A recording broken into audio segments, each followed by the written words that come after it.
On an all new edition of Pro Wrestling Show. Man, what on the Raw report? We're gonna have Raw reunion where we have results, highlights of where legends from the past come to Raw and celebrate Monday Night Raw. We'll have that. Plus on the SmackDown report as we're gearing up for SummerSlam, as matches have been named and added. And you won't believe what the matches are. We'll have that. And Hot Topics, where Hot Topics, we have one wrestling company and one TV network where negotiations fell through. You won't believe what had happened. Plus another two wrestling promotions that form a partnership now have went their separate ways. We'll have this and more when all new Pro Wrestling Show starts right now.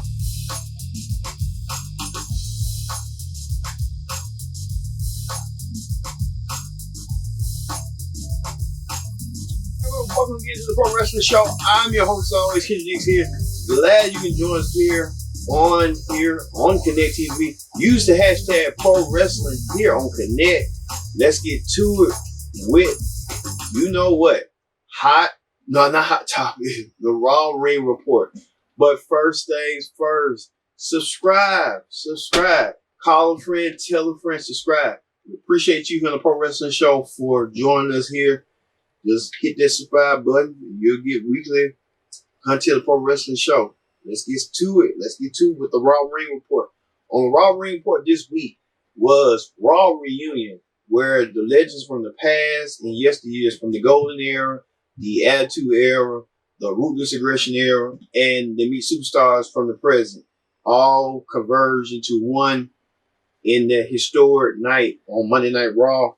And it kicked off with the former 16-time world champion John Cena returned to Raw, opened the show on Raw Reunion, where he gave a brief rundown on what was to expect tonight's show. You know, wrestling's who's who was in the house, and he talked about WWE was always going to be his home. He not going nowhere, but he was glad to be back. Then the Usos return, come out there and want Cena to rap in his old freestyle rap in his old gimmick days back in the Ruthless Aggression era. But they brought up Cena doing movies, and he had no time for WWE. Cena brought up their mud shots recently. You know, that kind of squashed that for one of the fans. Kind of like, woo. Next thing you know, Rikishi comes out there, and Rikishi asks John Cena to dance with his boys. Next thing you know, Rikishi gets interrupted by the Revival, flagged along with Devon Douglas, former tag team champion, who was going to be in the Revival corner. Also to mention, Booker T was guest commentary on this match.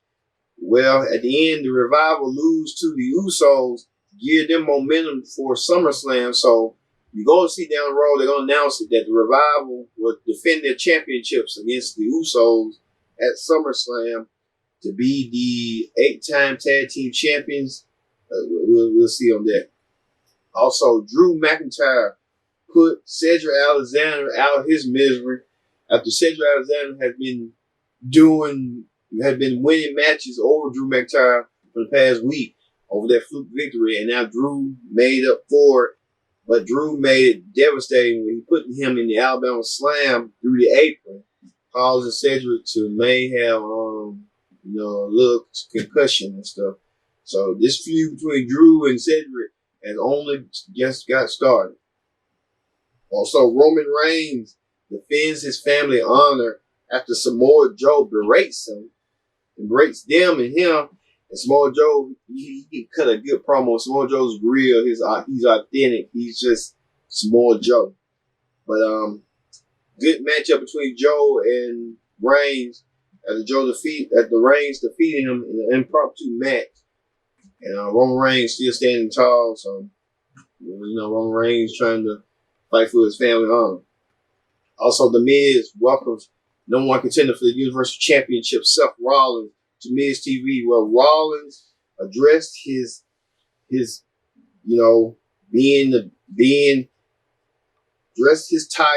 winning his title back, and defeating Brock Lesnar at SummerSlam to do so.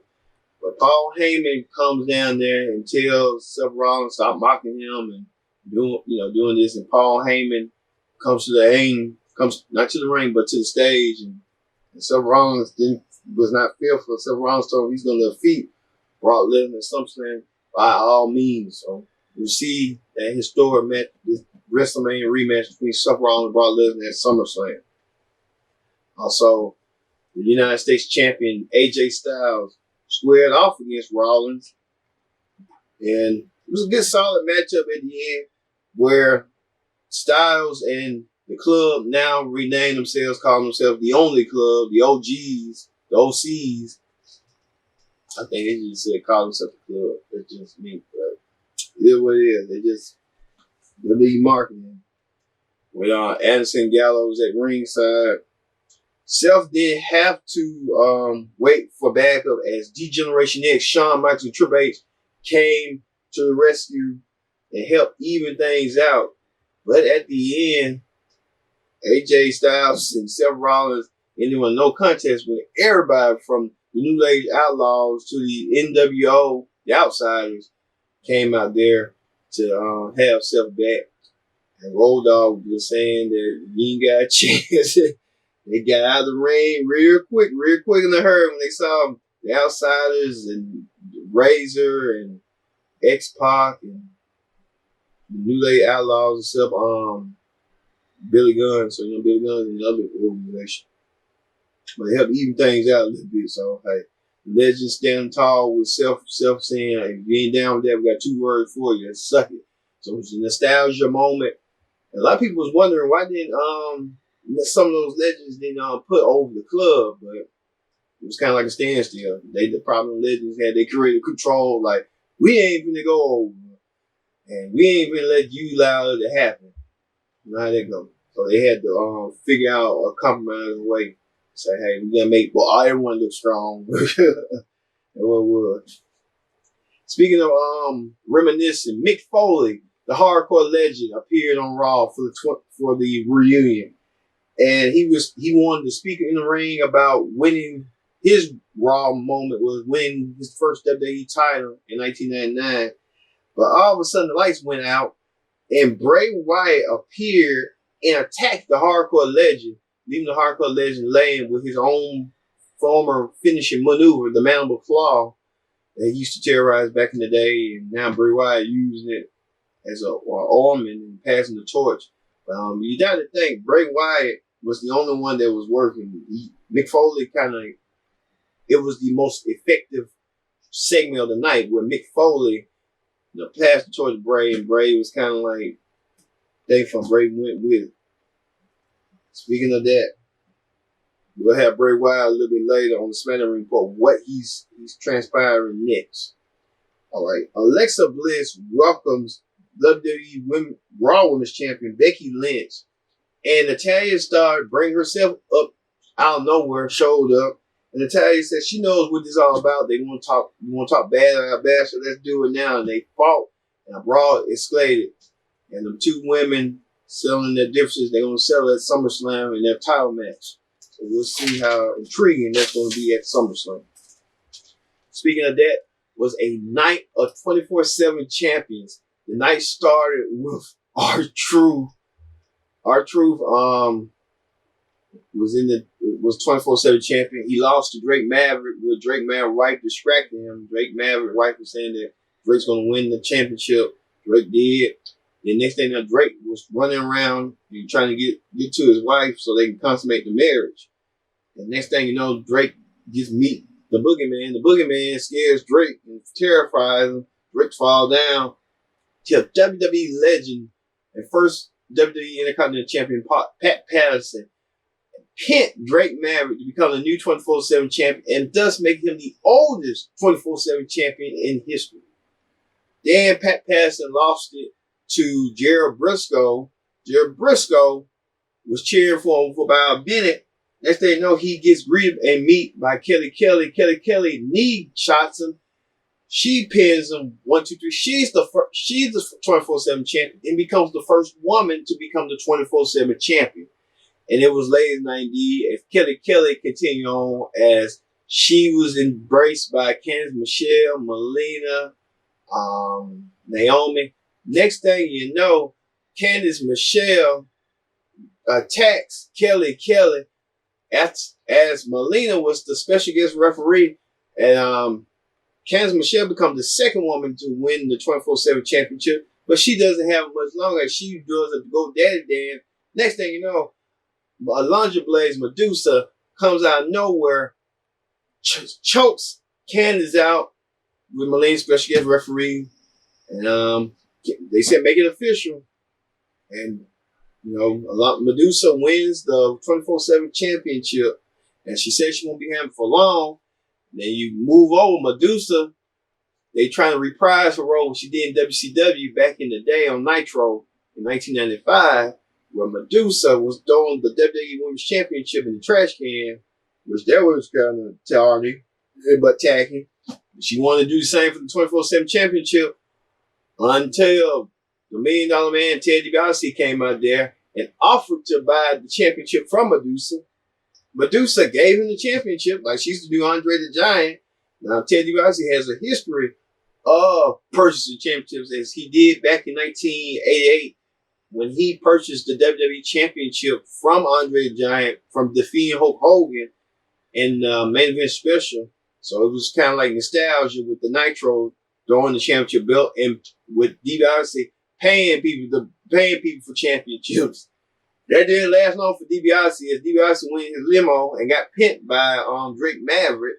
Maverick won the championship, and the next thing you know, Maverick about to leave, and next thing you know, he gets kicked away by Carmella, and R-Truth rolls up and gets in the limo with his wife and with the 24/7 championship, and history repeats itself again. R-Truth leaves, just leaves with the 24/7 championship. Thus, it was 8 title changes. Thus, with R-Truth having his 10th reign as 24/7 champion. Man, that's like the biggest hardcore predecessor to the hardcore title ever. Tell you. So what a night for them. Also, Braun Strowman, the Monster Among Men, remained dominant in his squash match against a jobber. So Braun Strowman looking strong, looking like he's about to be a monster again. But in the grand finale of Raw Reunion, Nature Boy Ric Flair and Hulk Hogan brought out a parade of legends from the past and the present, from the golden age to the new era, new generation to the attitude era and the ruthless aggression era. You got all these legends right here. You see Mark Henry, you see Kurt Angle, you see Santino Marella, you see Eve Torres, you see The Godfather, you see Ron Simmons, you see all these legends that paved the way, for the current proper superstars. Until Stone Cold Steve Austin came out there in the show talking about all these legends are his brothers and sisters, and he'd rather be here, and he gave a shoot promo about the house was filled. So Stone Cold trying to dismiss what reports with the IWC community say about the seats, the attendance, and lower rebates and the viewership. But at the end, Raw Reunion was okay with the nostalgia with the legends and stuff, but Raw earned a 3.0. It's the first highest rating they ever got throughout the year. So big ups to Raw Reunion. We don't know if they're going to continue this trend going, or what's going to happen with that. But, hey, it's what it is. All right, that is the Raw Ring Report. Let's move over to the SmackDown Ring Report. On the SmackDown Ring Report this week, Shane McMahon opens the show and brings up that KO wanted to challenge him to a match at SummerSlam. Shane accepted the match under one condition. Now, Shane said if he defeats Kevin Owens, then Kevin Owens must quit. And he did show a backstory between Kevin Owens quit 1 year ago that he couldn't take it. But even KO came out there, and KO said he's going to be more motivated to do what he has to do at SummerSlam to get the job done to Shane McMahon. But you got to wonder, too, why haven't WWE even put Shane McMahon career on the line either, where write him off storyline where it could be a loser-leave loser-leave WWE, where they can't go to Raw or nowhere else. It should have been that rather than KO putting all the odds stacking against KO. If he loses, he leaves. What's the consequence for Shane McMahon? What's the stakes for him? It should have been lose or leave WWE. That's what I believe. Like maybe they kind of give them a chance or something to get that up. But Shane McMahon makes a match that is going to be Kevin Owens versus Roman Reigns with Shane McMahon, the special guest referee, with special guest ring announcer. Drew McIntyre, special guest referee, and Elias, the special guest timekeeper. Stack the odds against both of them because Shane McMahon don't like neither of them, so he wants to put it in his deck. Also, the Intercontinental Champion, Shinsuke Nakamura, puts the brakes to Apollo Crews in a singles match. Apollo Crews don't have a chance, but we don't know what Shinsuke's next time match going to be. Is it going to be against Apollo or Ali? We don't know. We'll have to see and find out. Speaking of that, Mandy Rose, the gorgeous divine Mandy Rose, and Sonya Deville were backstage and talked about getting a women's tag team title match after Mandy Rose talked to Shane McMahon about making it happen. And now she gets they get a shot at the women's tag team title next week, but it's a non-title. If they win, they get a women's tag team championship match. So, you know, I think they do get a women's tag team title match. I'm for sure they get one. Well, like, if they win against the Iconics. So we'll have to see on that note. Speaking of that, Ali cuts a promo saying he wants to be the next WWE champion. His destiny was not designed. But wait a minute, ain't that child supposed to have him go against the Intercontinental Championship? Go after that. Well, hey, the Intercontinental Championship is a WWE title. So make him go for that, not rather the WWE title right now. So, that's to me. Also, The Miz welcomes the Heartbreak Kid, WWE Hall of Famer Shawn Michaels, to discuss the differences of last night's Raw reunion, where Shawn agreed that he's been on both sides, where Shawn didn't want the legends there, and then he wanted to showcase his abilities and his talent. So he gets both sides in the differentiation and stuff. Until Dolph Ziggler showed up and said that he tired of seeing Shawn Michaels and tired of this and tired of that. Dolph Ziggler and Miz with their long history. But at the end, Dolph Ziggler and Shawn Michaels got physical, and they didn't get too. They got physical at the Dolph Ziggler super kicked Shawn Michaels, leaving the ring. So you got to wonder, is this going to be a match at SummerSlam between these two, where Shawn Michaels called Dolph Ziggler like Shawn Michaels wannabe? So we'll see. I'm kind of intrigued with that match. See that happen. Also, women's match where Ember Moon went against former SmackDown Women's Champion Charlotte Flair and rolls the champion up in 44 seconds after Women's Champion Bayley came out to provide distraction. But Ember Moon set up Bayley to get big booed by Charlotte, and Ember Moon hit the eclipse on both Bayley and Charlotte respectfully. Ember Moon looking strong that she coming to SummerSlam to become the SmackDown Women's Champion. And by all means, friend or no foe, she wants to be a SmackDown Women's Champion. So Ember Moon wants that championship in her grasp. Speaking of that, Kofi Kingston, the WWE Champion, names his SummerSlam opponent, and he names that he wants Randy Orton at SummerSlam. And Kofi Kingston said the only reason he wants Randy Orton because Randy Orton holds him back. And Randy Orton told him that he did it for a reason because he thought Kofi wasn't ready, using his political clout at the time. Randy Orton and Kofi Kingston meet for the WWE Championship in 2 weeks at SummerSlam, where Kofi Kingston can take all the pent-up frustration. Where Kofi said he was supposed to be on the rise of his push, but it never happened for him. So Kofi wants to, right the wrongs in that story. Kofi went against Samoa Joe, and it ended in no contest that the Randy Orton intervened and hit the RKO on Joe, and Kofi Kingston countered back with the Trouble in Paradise, sending Randy Orton a message that at SummerSlam, he's coming for every odds possible in a mean way. Also, Finn Balor asked for interview time after he felt like Bray Wyatt kind of, attacked him from nowhere, and you don't know what this is all about. So Finn challenged Bray to a match at SummerSlam, but then the 5-5 Funhouse came on the screen on Titantron, and Bray, with his Mr. Rogers gimmick, said that he accepts his match at SummerSlam, but he said he likes Finn, but the Fiend doesn't. And he said he accepted it, but the Fiend wants the match. So it's going to be the Fiend Bray Wyatt against Finn Balor at SummerSlam. Now you got to wonder, why haven't they didn't show the Demon?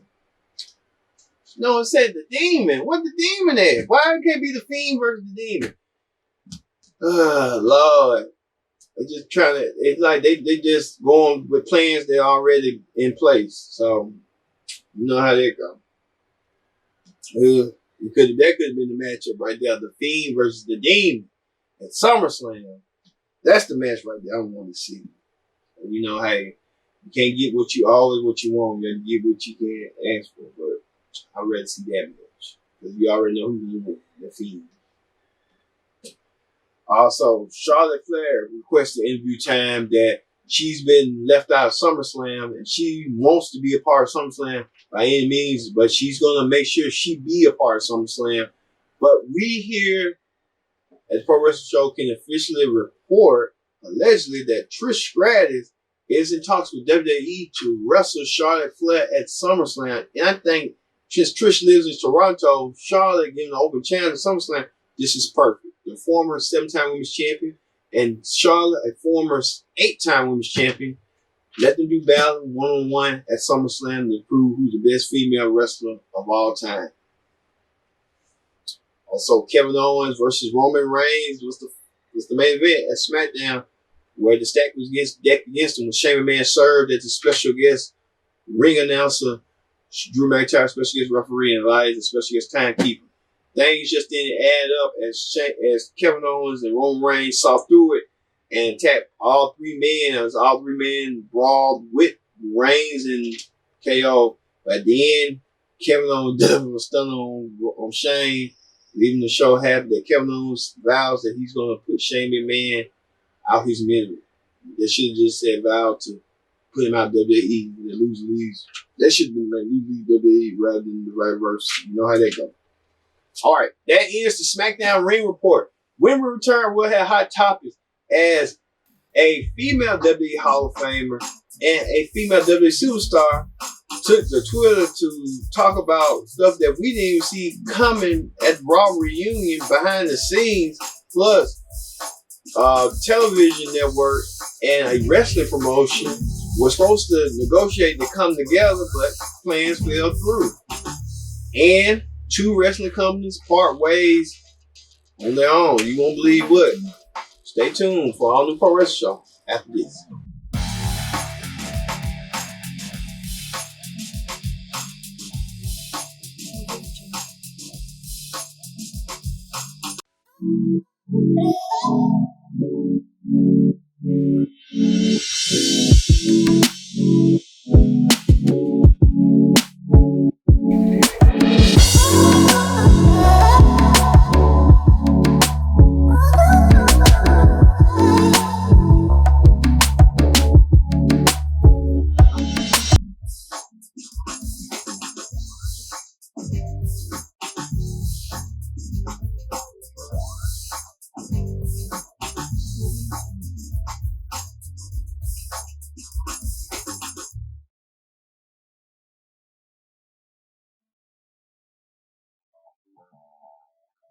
Welcome back to the Pro Wrestling Show. I'm your host, as always, Kendrick Dix here.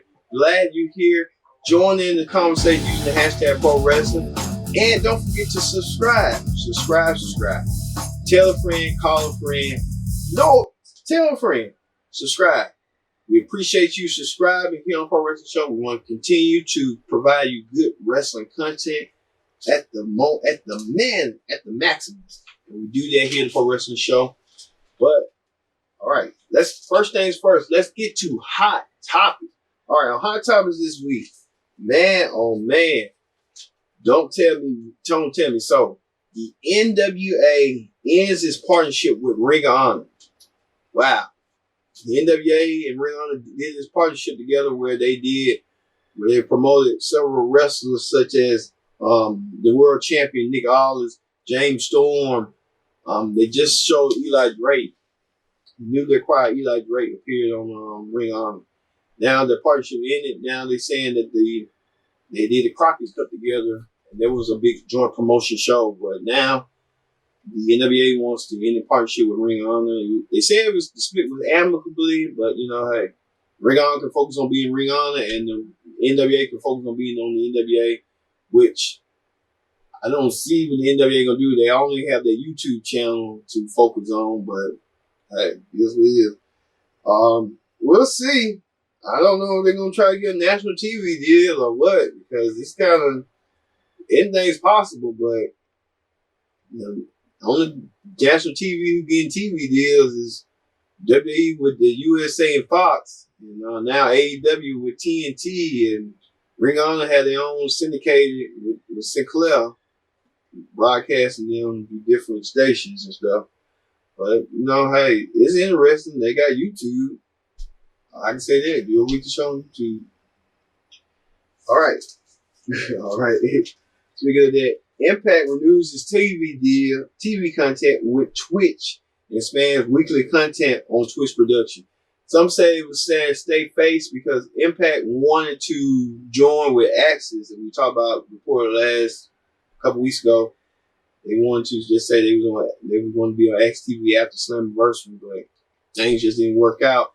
Then they said Impact was parent company was trying to buy Axis, which is impossible. You had to have a private equity fund, a large private equity fund, where Impact wanted to buy Ryan Seacrest Media, Mark Cuban percentage, and CBS. That owns Axis, because Axis now deal with New Japan and Wow, but Axis was not interested in Impact. Man, Impact can never take a break. So I guess Impact Wrestling got to go back to the drawing board. It's like they say Impact can do this. Either they be on ESPN Plus, they can get on them. They ain't gonna be on ESPN. I know that for a fact. They can be on Paramount.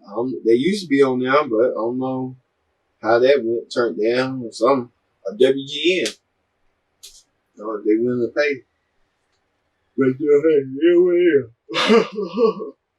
Speaking of that, potential name for WWE new Fox talk show, they call it WWE After Bell. WWE filed copyright claim to get that name right. So expect WWE to make an announcement sooner rather than later about After the Bell on FS1 coming soon. Speaking of that, Vice renews Dark Side of the Ring for the second season. They want to Dark Side of the Ring been a stabbing on Wednesday nights on Vice, where they featured the Von Erichs, Bruiser Brody, Macho Man Elizabeth, the Fabulous Moolah, and many others. Now, the second season will focus on the Chris Benoit family tragedy and Dino Bravo and many more. So, Dark Side of the Ring is chilling. It's like the reenactments is so good. It's like it's so telling on them and stuff. Speaking of that, TNT and AEW have announced that AEW will be on TNT on Wednesday nights on October 2nd. Whoa, it's going to be incredible. AEW being on TNT once again, wrestling on TNT again. It's going to be.